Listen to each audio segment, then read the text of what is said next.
बचपन से हमें यही तो सिखाया जाता है ना कि हमेशा स्मार्ट दिखना चाहिए, सबसे होशियार बनना चाहिए, ताकि जीवन में हम आगे बढ़ सकें। लेकिन क्या हो अगर जीतने का असली फॉर्मूला कुछ और ही हो? कभी-कभी जानबूझकर मूर्ख या एकदम अनजान दिखने में जो जादुई ताकत होती है, वो किसी और चीज में नहीं, सामरिक अज्ञानता या यूं कहें कि स्ट्रेटेजिक इग्नोरेंस ठीक इसी बारे में है। तो आइए आज के इस विश्लेषण में गहराई से समझते हैं कि कैसे अपनी ही समझदारी को बड़ी चालाकी से छिपाकर बड़े-बड़े धुरंधरों को मात दी जा सकती है। जरा 1872 के उस मशहूर डायमंड होक्स यानी हीरे के उस ऐतिहासिक धोखे के बारे में सोचिए। ये किसी क्राइम थ्रिलर फिल्म की कहानी नहीं, बल्कि एक सच्ची घटना है। हुआ कुछ यूं था कि दो बिल्कुल साधारण सीधे साधे से दिखने वाले खनिकों ने दुनिया के सबसे अमीर, सबसे चतुर और सबसे अनुभवी उद्योगपतियों को दिन दहाड़े बेवकूफ बना दिया था। मतलब जो लोग हमेशा शिकार करते थे, वो खुद एक बहुत ही सफाई से बिछाए गए जाल में फंस गए। इनकी ये योजना ना एकदम बुलेट ट्रेन की तरह तेज और सटीक थी।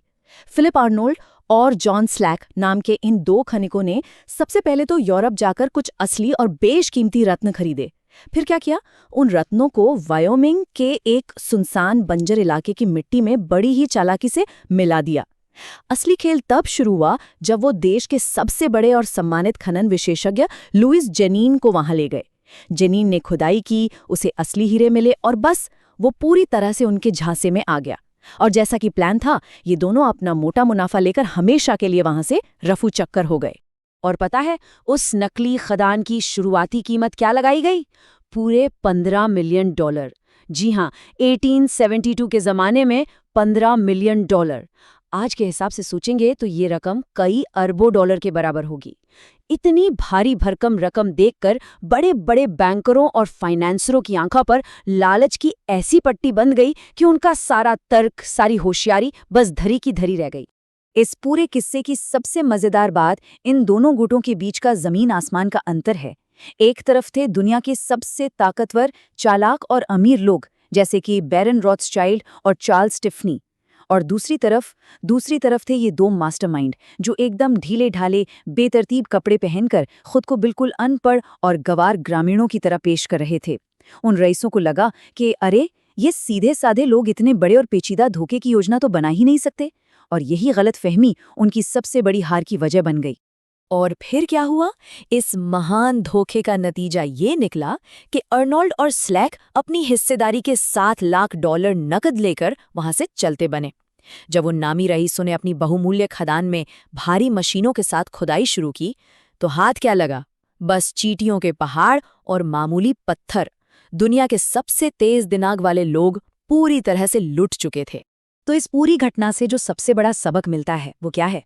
बहुत ही सरल शब्दों में कहें तो हमेशा अपने शिकार से ज्यादा मूर्ख दिखें। उन खनिकों का असली हथियार वो नकली हीरे नहीं थे, बल्कि उनका वो भोलापन था, वो अज्ञानता थी जिसका उन्होंने नाटक किया था। उनका वो सीधा साधा गांव वालों जैसा रवैया ही वो चाबी थी जिसने दुनिया के सबसे चालाक लोगों के दिमाग को पूरी तरह से सुन्न कर दिया था। लेकिन सवाल ये है कि हमारा दिमाग इतने बड़े धोखे में फंस कैसे जाता है? इसका जवाब छिपा है बौद्धिक अहंकार में।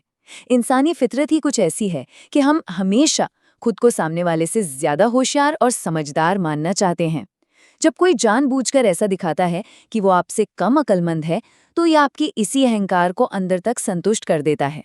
और एक बार इंसान को ये यकीन हो जाए कि वो सामने वाले से श्रेष्ठ है, तो उसका सारा शक, सारी सतर्कता हवा हो जाती है।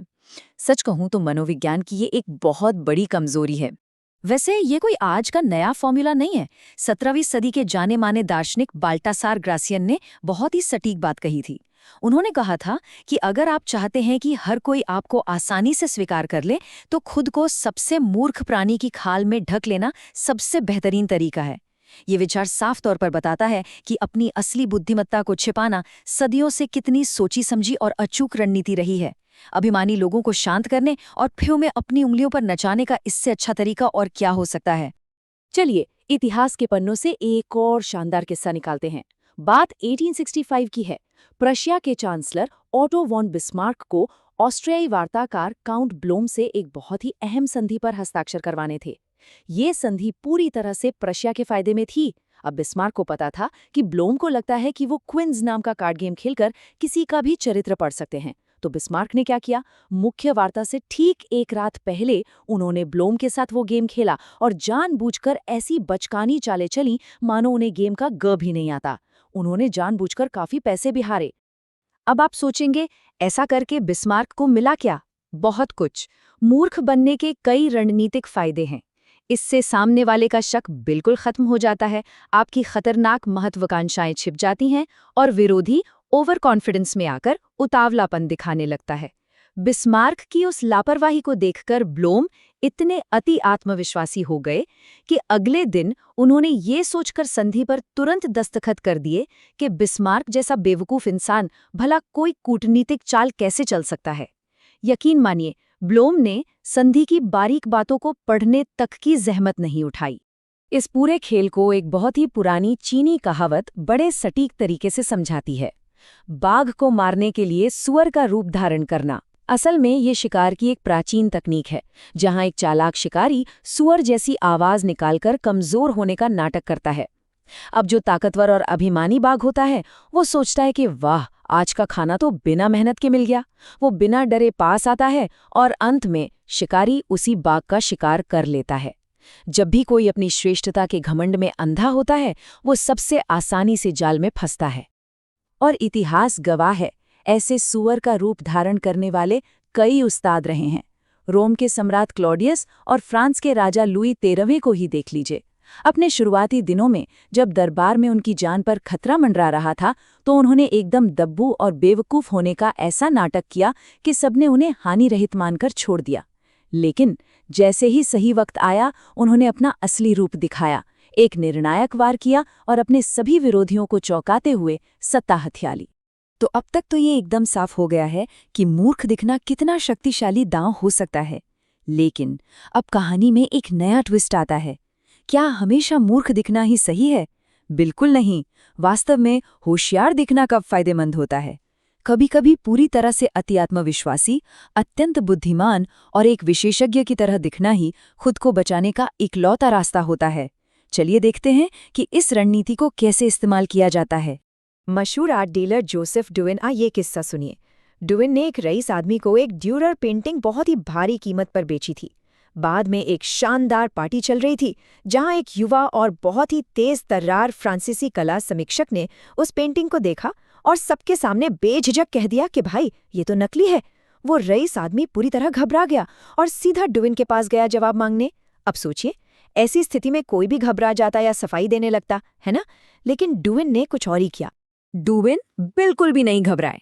इसके बजाय वो जोर से हंसे और उस युवा समीक्षक से पूरे आत्मविश्वास के साथ बोले कि पता है, यूरोप के 20 अन्य विशेषज्ञों ने भी ठीक यही बेवकूफ़ी भरी गलती की है जो तुम कर रहे हो। डुविन का ये जो अकाट्य आत्मविश्वास था, एक बड़े प्रोफेसर जैसा अधिकार जताने का जो उनका तरीका था, वो इतना भारी पड़ा कि वो असली विशेषज्ञ खुद ही डर गया। वो अपनी ही जानकारी पर शक करने लगा और उल्टे माफी मांगने लगा।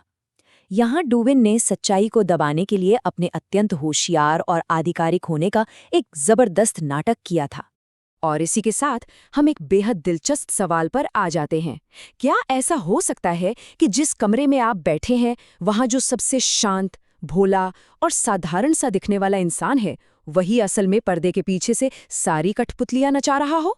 तो अगली बार जब कोई आपको बहुत सीधा या कम अक्ल का लगे, तो एक पल के लिए रुककर सोचिएगा जरूर, कहीं वो कोई छिपा हुआ मास्टरमाइंड तो नहीं जो बस सही वक्त का इंतजार कर रहा है। आज की इस चर्चा से हमें यही समझ आता है कि दिखावे पर कभी नहीं जाना चाहिए। इस विश्लेषण के साथ जुड़ने के लिए आपका बहुत बहुत धन्यवाद।